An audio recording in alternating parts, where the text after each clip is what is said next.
அவர்கள் உரிமைக்காக தொடர்ந்து குரல் கொடுத்து கொண்டு வந்தனர். பல்வேறு போராட்டங்களை சந்தித்திருந்தாலும் அரசும் மாண்புமிகு முதலமைச்சர் அவர்களுடைய கடுமையான உத்தரவின் பேரில் மென்மையாகத்தான் நடந்து கொள்ள வேண்டும் என்று உத்தரவிட்டிருந்தார்கள்.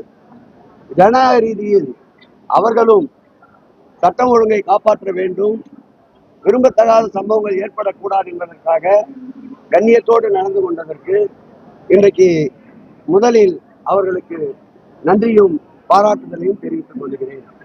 எங்களுடைய துறையினுடைய அமைச்சர் அருமையண்ணன் நேரு அவர்களும், வணக்கத்துக்குரிய பெருநகரத்துடைய மேயர் மகள் பிரியா அவர்களும், அதே போல் துறை மேயர் அன்பிற்கினிய மகேஷ் அவர்களும், அந்த மாவட்டத்துடைய அமைச்சர் என்ற வகையில் நானும் இந்த பிரச்சனைக்கு தீர்வு காண வேண்டும் என்று தொடர்ந்து அருமை தோழர் நண்பர் தம்பி பாரதி அவர்களுடன் தொடர் பேச்சுவார்த்தை நடத்தி அவருடைய கோரிக்கை அனைத்தையும் அரசுடைய கவனத்திற்கு கொண்டு சென்று அனைத்து கோரிக்கைகளும் இந்த மாத இறுதிக்குள் மீண்டும் பழையபடி மாநகராட்சி ஊழியர்களாக அவர்கள் பணியமர்த்தப்படுவார்கள் என்பதை மகிழ்ச்சியோடு தெரிவித்துக் கொள்கிறோம்.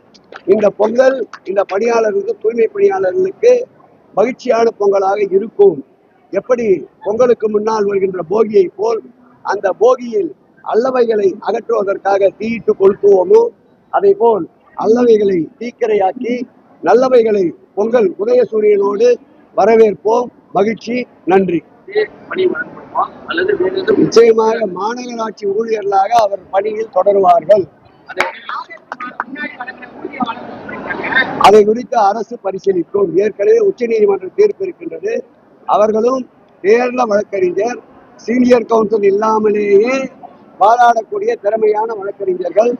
அவர்கள் பால் வைத்திருக்கின்ற அன்பு கொண்டிருக்கின்ற அந்த ஊழியர் நலனுக்காக அவர்களும் இதை விட்டு தரமாட்டார்கள். நாங்களும் இருபுறமும் சட்டத்திற்குட்பட்டு என்னவெல்லாம் உதவி புரிய முடியுமோ அனைத்து உதவிகளையும் செய்வோம். தூய்மை பணியாளர் பலகட்ட போராட்டங்களுக்கு பிறகு அவர்கள் மாநகராட்சியின் கீழ்தான் பணிபுரிவார்கள் என அமைச்சர் சேகர்பாபு தெரிவித்ததை நாம் அண்மை செய்தியாக பார்த்துக் கொண்டிருக்கின்றோம்.